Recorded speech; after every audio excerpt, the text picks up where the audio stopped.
Be careful what you wish for. We expand on old words of wisdom in tonight's preamble. I first want to address the liberal biased press. For years, the Chris Salcedo Show has been warning that your unfair treatment of Republicans and conservatives and your looking the other way on socialist Democrat malfeasance and treachery would come back to bite you. In the last election cycle, you people in the socialist press, you bashed, you lied about, and you hounded arguably the most transparent president in American history, President Trump. Every time I turned around, the president was talking with one of you shrubs, giving you exclusive interviews. It infuriated me. I couldn't fathom why Trump would devote so much of his valuable time to a press that committed themselves to delivering for my and Trump's political enemies, the socialists. Trump's conduct with the press was a stark contrast to Resident Obama.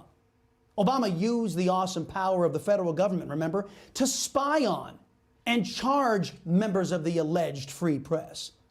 Obama, after promising to be the most transparent administration in history, blah, blah, blah, he turned out to be one of the most secretive, according to the Washington Post's media columnist, Margaret Sullivan.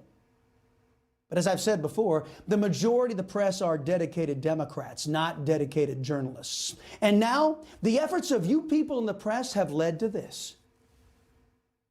And some of my discussions have brought up media literacy because that is a part of what happened here. We're going to have to figure out how we rein in our media environment so that you can't just spew disinformation and misinformation. The leader of the squad is now promising to rein in you folks in the press.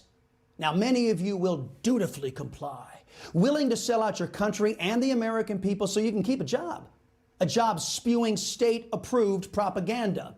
Now, one can hardly blame you. Many Americans would do the same thing to protect their families, keep a roof over their head, and food on the table. Countless left-wing governments have seized control over their media using the same tactics on display by collectivists in Congress. But it didn't have to be this way. You people in the press could have exposed these socialists, told the truth about them when you had the chance. You could have lived up to the vision of the founders, what they saw when they set apart the free press, the only job articulated in the Constitution as being essential to keeping America free. But you, led by men like Chris Wallace, Chuck Todd, and Chris Cuomo, you blew it. Now, whatever's left of the free press will disappear in short order, just as it has done for centuries when free countries have fallen to collectivist thought. The next group I want to address is the GOP. In particular, I'd like to address Liz Cheney, Adam Kissinger, Fred Upton, and the rest of you folks in the Gang of 10 who voted to impeach President Trump. In the last 48 hours, we as a nation have learned some things. For days after January 6th, the aforementioned press, even Fox News, and government officials assured Americans that BLM and Antifa were nowhere near that riot in the U.S. Capitol. Yesterday, a Utah man, John Earl Sullivan, was arrested. He is an Antifa and BLM activist who has appeared on CNN.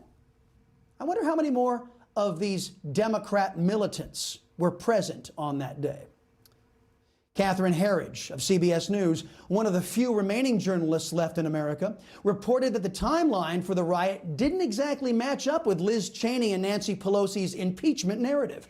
Turns out pipe bombs were placed at the DNC and RNC, and the breach of the Capitol was well underway long before President Trump finished his speech. Herridge's reporting is buttressed by the FBI finally admitting that they had intelligence that says the Capitol Hill riot was pre-planned. Question: how can President Trump be responsible for inciting the riot at the Capitol when it looks like it was pre-planned and that the attack was underway long before President Trump finished speaking? Perhaps that's why Nancy Pelosi didn't include specific language used by the president that supposedly spurred the riot, because he said nothing that caused that riot.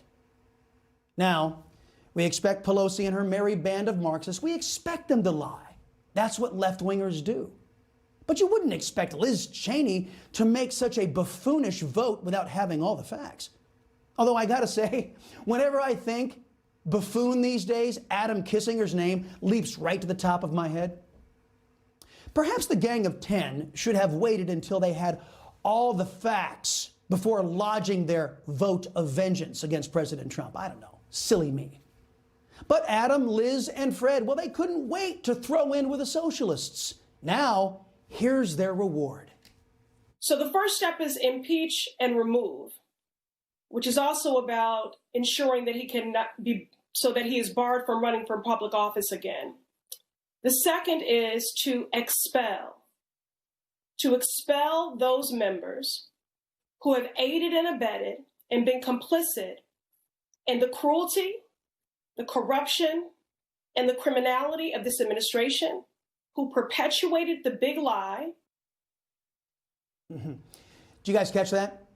Presley wants to tie every Republican to the false narrative it's looking like of the Capitol attack as a mechanism to toss out GOP members who worked with or supported their president. This is, of course, criminalizing being a Republican.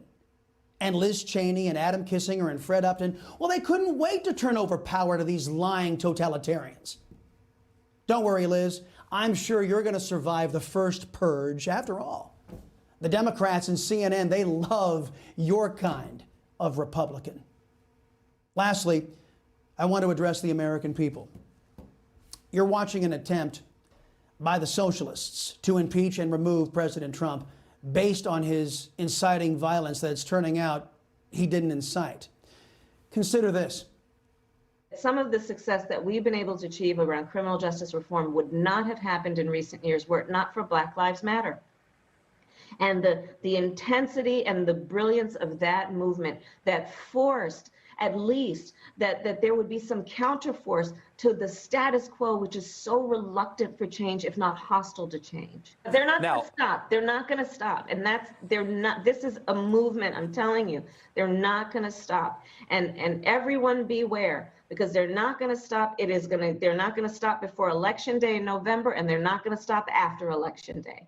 And that should be, everyone should take note of that on both levels, that they're not going to let up, and they should not. That was Kamala Harris, Biden's pick for VP. As Antifa terrorists and BLM thugs were burning, looting, beating, and killing their way through America's streets, there was Harris, Senator Harris, cheering them on and saying the violence should continue. But there was nobody proposing treating Harris in the same manner that Trump is being treated. Nobody is advocating that Pelosi, Presley, or Maxine Waters, or any other Democrat socialist who actually did cheer on the violence that dominated 2020, the same unfair way President Trump is being treated. I'm hoping we, the people, learn the lessons that the press and the 10 wayward Republicans didn't learn. I'm hoping we can all see the double standard that is in the process of being imposed on our nation. Socialists can do whatever the hell they want, and the GOP and conservatives must be prosecuted, silenced, and penalized based on completely fabricated charges. The American people should learn this lesson, and they should learn it fast, because the leftists are coming for all of us next.